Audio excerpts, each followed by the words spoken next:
Evening.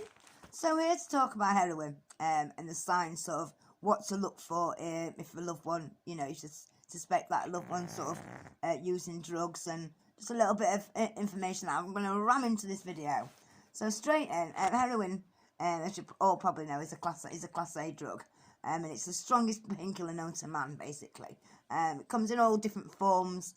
An opiate-based painkiller would be sort of like oromorph, codeine, morphine, methadone, fentanyl, even cocodamoles that you buy over the counter has got a very small sort of trace of heroin in, and it comes from the poppy, the opium poppy, as you know. It's not really grown in this country due to the massive amount of space that it needs to even produce such a quantity needed to make heroin, really. It's sort of smuggled into this country via boats, people, that sort of thing. A lot of people die from packages, busting open inside them and stuff like that. Now, obviously, if you're involved in any crime, it carries a high term in prison, usually. But what we're here to talk about today is sort of what to look for, what signs, are going to be given off by somebody who's starting to use heroin. And I think because the government has got no plans to stop drugs going into this country, we need to make a stand. It's us as parents, as siblings, as anybody who you've got somebody who you care about. You need to stop the problem before it becomes a problem, don't we?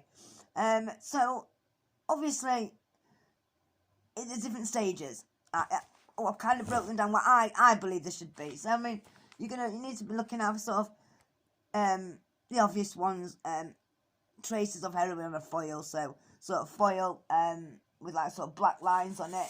I'm just going to show this for education purposes. So you're looking for something like that. They will smoke it using sort of rolling up foil and smoking it through that. That's called chasing the dragon. But keep your eye out for things like that.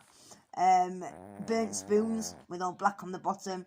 If your loved one's decided to go down the injection route. Obviously needles then. Keep your eye out for things like lying about where they are, lying about where their whereabouts are. Again, if they're injecting, they'll have sort of marks on their arms, but they won't. The sort of track marks won't be there straight away. So we need, you need to look out for the first signs. Personal hygiene will start slipping a little bit. This might sound daft, but pawn shop receipts, things for like cash converters, gold shops, because normally you wouldn't sort of go and sell your items straight away. You would probably get loans on them. The sleep pattern will be a little bit all over the place. Falling asleep randomly. So, if they're sat watching TV and start, falling like that, chances are they've just had heroin. A bit snapping and, sort of giving one-word answers, maybe because they're agitated or maybe just because they've got, the need for money on the mind. I know that's kind of a bit of a hard one because it is sort of like every sort of teenager, isn't it, who kind of speaks like that, sorry, hang on.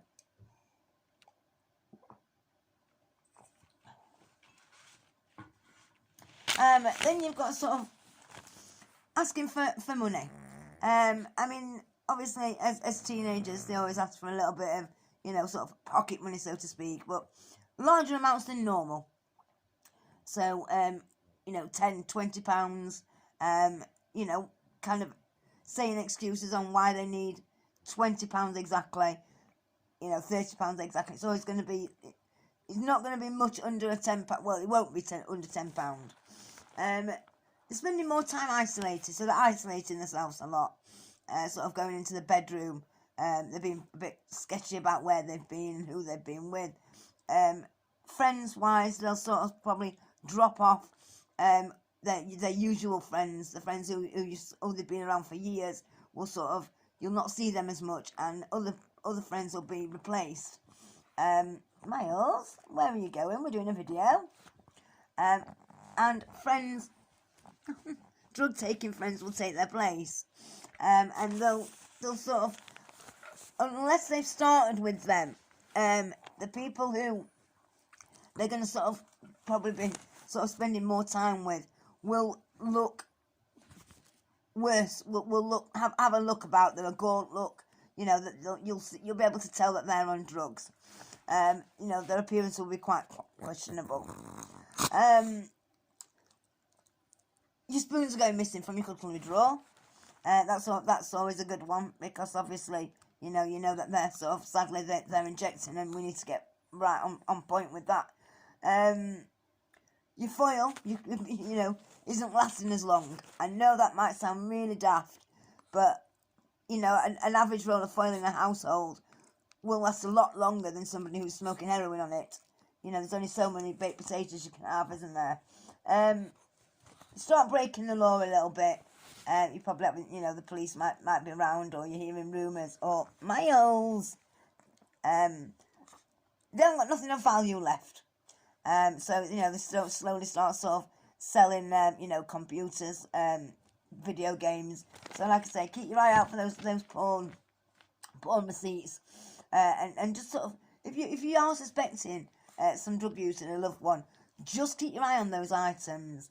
You know, you don't have to itemize them, but you know, you take a picture in your mind, sort of, you know, what games they've got for a console, miles, what games they've got for a console, you know, how many, that sort of thing. Just keep an eye on, like, you know, things like you've bought them. Just, you know, remember them. They're in debt. You know, they're getting sort of loans off the internet, payday loans and stuff, and you know, that sort of thing. I know they're probably not around no more, but you know, there is like the quickie loans and stuff, and the money's not lasting them as long as it should. They're owing a lot of money out, more money than they are actually getting in. People are coming to your door, but they're not actually staying. You know, they're just saying, "Oh, it's so and so here," and you know, you shout your loved one down, and it'll just be a quick. You know, that's them probably buying drugs. To be honest, if they don't live at home, you know, you're suspecting sort of drug use, homelessness. You know, if they lose their home, because I mean, heroin, it takes everything away from you, if you let it. Unexplained items turning up, so that might indicate that they're into burglaries and they're doing burglaries. You know, 5 tellies are appearing, you know, and then they're gone again the next day. You just need to sort of keep a little eye out. Keep a note of the times that they are going out and they're coming back. How much time are they spending away from home? How long? You know, how much are they sort of spending alone in their room? Especially if they didn't before. You know, if they watch TV downstairs with you as a family, or you know, you're at dinner at a table. Are they eating the same amount, or are they in for dinner still? Are they wanting to take it up to their room? Keep an eye on how, you know, you think they're funding it. So, I mean, if you've got a daughter, I'm not saying it's going to lead to this, but, you know, prostitution is kind of like a favoured way for a woman to sort of earn money for drugs. So keep your eye out, you know, for that sort of going out at the times, you know, all day would probably indicate that they're in a massage parlour. Going out for odd hours here and there would indicate that they're doing escorts. Going out sort of at night would probably indicate that they're on the red light district, or working in a sauna at night. Withdrawal symptoms will possibly, obviously, they can happen at any time when you've not had heroin, obviously, but I would say they're more noticeable if you're keeping an eye out first thing in the morning, definitely, and sort of maybe later on at night if they've not got enough or had enough, then they would probably start getting them at night as well, but definitely in the morning. Lighters going missing. Lighters, you know, burnt, not lasting as long. Little things like this you might think are really silly, but they are all signs of drug use. And we need to sort of keep an eye out on it.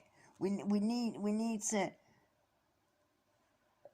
help stop before they start, if you know what I mean. Heroin, it doesn't care who you are, it doesn't care where you've come from. It'll take everything from you. I mean, it might not kill you, as in, overdose, but it will take every bit of fight out of you before you even realise that there's a war going on between you both. Your loved one and heroin. Overdose signs. If that happens, you've not, your first signs are sort of worrying about that, and next minute they're overdosing. There'll be slurs of speech, balance will be lost, unconsciousness.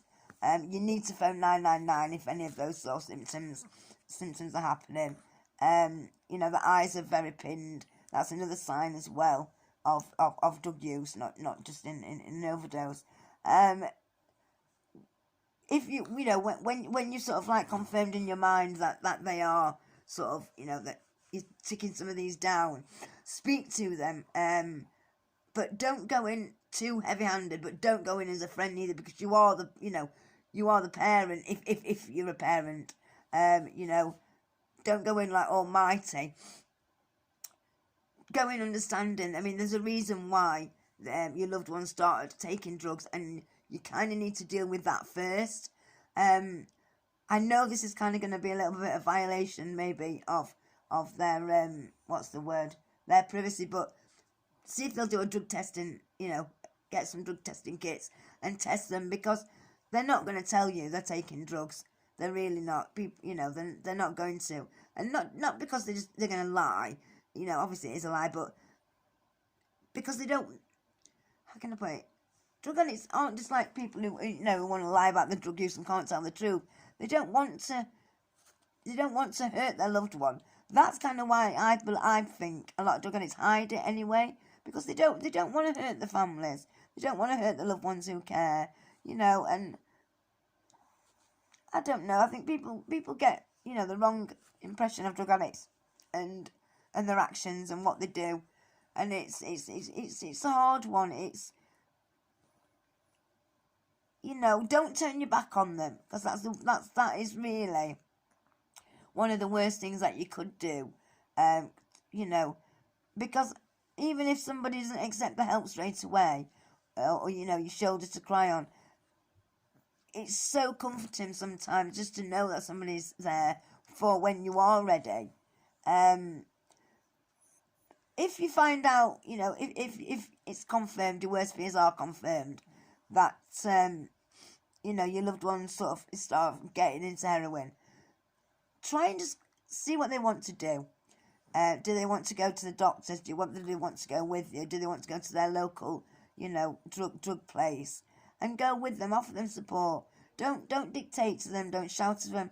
I mean, to stop using heroin if you've not caught it until they're addicted is very hard, and relapse is part of that recovery. If you're in a financial place to send them to rehab, detox and stuff, do so, but speak to them first. Ask them what they think will work, because there's so much treatment out there for available, but everybody works for different things. So somebody might work for detox, somebody might do a detox at home and it work. Everybody is different in what works for them, and you've just got to find that right balance. But please keep your eye out on your loved ones, because the war on drugs is not going anywhere, and it's not something, we can't fight it with guns. We can't, like they do in wars. We can't bomb. We can't fight.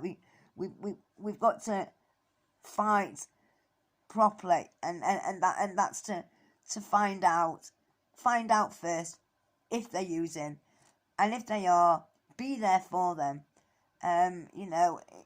It's hard. I know a lot of people like to deal with things, and some do deal with things where if they don't know, it doesn't, it can't hurt them. Don't let it, slip by. Check for all these things. You know, check that their gold's still there. Check that the computer's still there. Check that the games that you bought them for Christmas are still there. It's not having mistrust. They might not have even done anything for you to make you think this, but just go and check. After watching this video, you know, if they've got a new set of friends, keep your eye out on them. You know, it's a terrible, terrible road to go down, and I wouldn't really wish it on my worst enemy. And you know, it's sad that so many people probably could recognise the signs and have done something. So please, guys, sit down, have a think. Are any of these ringing in your mind? I hope they're not. I hope it's not affecting anybody who's watching this video. But those are the signs on what to look for if your loved one is on drugs. See you later.